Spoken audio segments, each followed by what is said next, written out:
Hey team, Mike here from the Retail Leadership Lab. Hey, what's up? Hey, we're going to talk a little bit today about like what assumptions can do when they go wrong. First of all, a positive assumption, if you assume that on the back of this jersey there was a number 99 and that what he did last night was absolutely epic, then you assume correctly. That was some blast, 373 feet off of the flagpole. Absolutely ridiculous. That ball was at his chin. So, I think the assumption would be that you can't do something like that.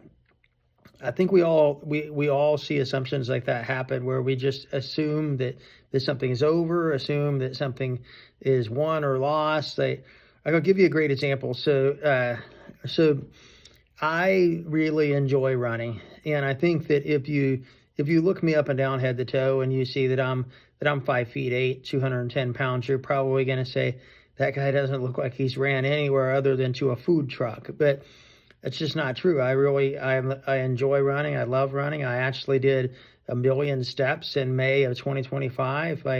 Vast majority of those were ran.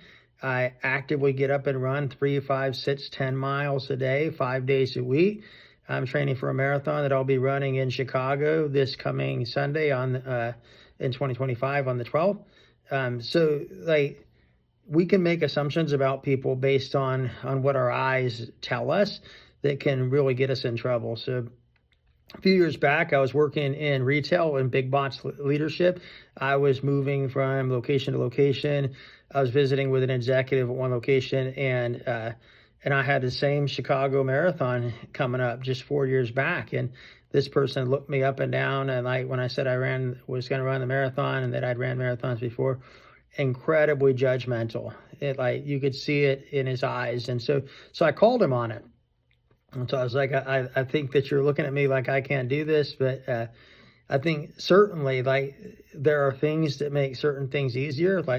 Heck, would it be a lot easier to travel 26.2 miles in a smaller frame? Yes, it would. But it's also unfair to make the assumption that because of the way that somebody looks or what we think of them, that they're not going to be able to accomplish stuff. So I think in leadership too, that can be incredibly dangerous, right? So you make those assumptions and then you start to put yourself in a smaller box in terms of the people who can actually get things accomplished for you, because you start to assume that only certain people can get certain things done.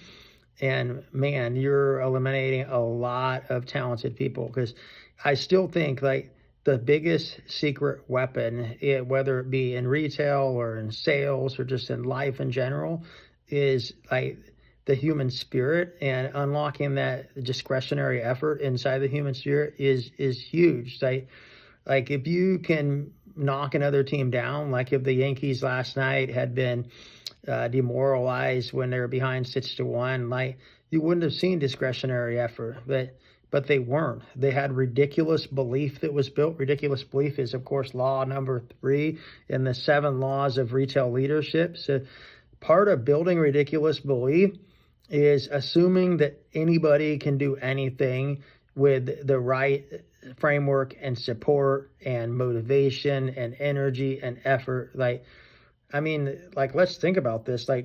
Did number 99, when he was 10 years old, did he forecast? Did he see in a vision that in 2025, that in the ALDS, that he was going to take a 95 mile an hour plus inside pitch and crush it 373 feet off of the flagpole and send an entire city and all fans all over the world that have the NY on their hat into a frenzy?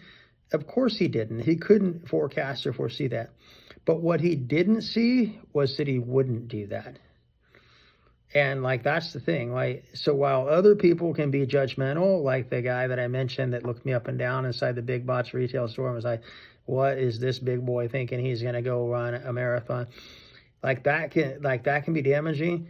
The stories we tell ourselves and the way that we look ourselves in the mirror, and when we say hey, you can't accomplish that, far more damaging than any dismissive other person.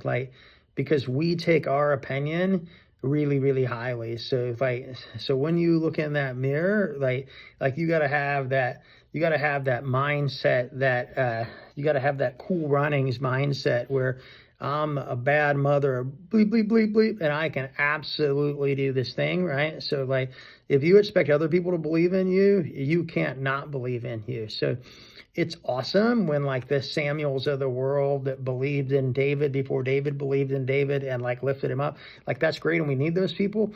But your limiting beliefs can't be so far down beneath the earth that like that the Samuels need a shovel, a dump truck, and several other pieces of equipment to dig you out. Like you have to have some level of confidence in yourself, and then like they can build upon it. Because there will always be those dismissive people standing in the big box retailer looking you up and down and going, you can't run this marathon, you can't do this thing. So like before they even get to you, like you need to get to you, and you need to get to you, and you need to believe in yourself. You need to believe you're capable. You need to fix what's right between the ears here. Get yourself in that position where you just know you can do it, so that you can have your number 99 moment. Like every single one of us is capable. I mean, this kid was from a farm town in Northern California, and he thought he was going to be a football player at Fresno State before he became one of the greatest baseball players ever and had a signature moment last night on the biggest stage. So you can have those same type of moments, whether you're in real estate or you're in retail, or you're the guy that, like, I got to tell you, like, I have been just blown away with the level of service that I get at my local car wash. I got one of those car wash memberships, so I drive through there like 5 days a week. Live on a dirt road in the Midwest, so plenty of mud, plenty of dirt, plenty of reason to drive through the car wash.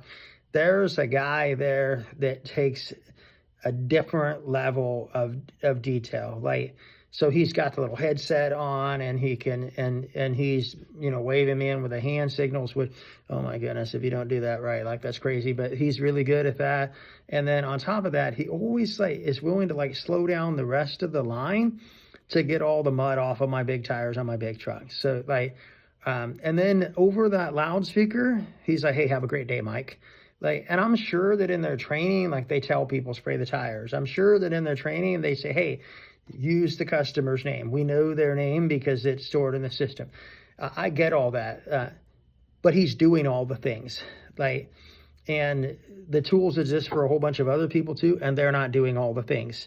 So like, so what are you doing to like help yourself? So like if you want people to believe ridiculously in you, and you want to create ridiculous belief in other people, like do the small stuff. Like I'm pretty sure that that from a really young age, like number 99 had a ritual, had a routine, had a process that he went through that helped him get to the point where he has that 373-foot foul pole moment in the ALDS 2025, right? Like, so, and even myself, like I am a really slow marathon runner. Like my best time is 4:12. My average time is in the 5:30 to 6. So I'm not breaking any record. I'm the guy that when I go check out like the race packet for whatever race it is, I've ran at least one marathon for the last 11 years, and several times I've ran two, and a few times I've ran an ultra. I've done some obstacle course racing, but I always pay really close attention to when is the course cutoff, because as my wife says, like, we don't want to be hauled out of here by the slow bus, or I don't want the street sweeper like chasing me down. Like that's my greatest fear. I always join the back of the pack groups on like social media, like, so I'm not going to be the guy that's going to be up there at the front. Like I'm not contending with the podium chasers.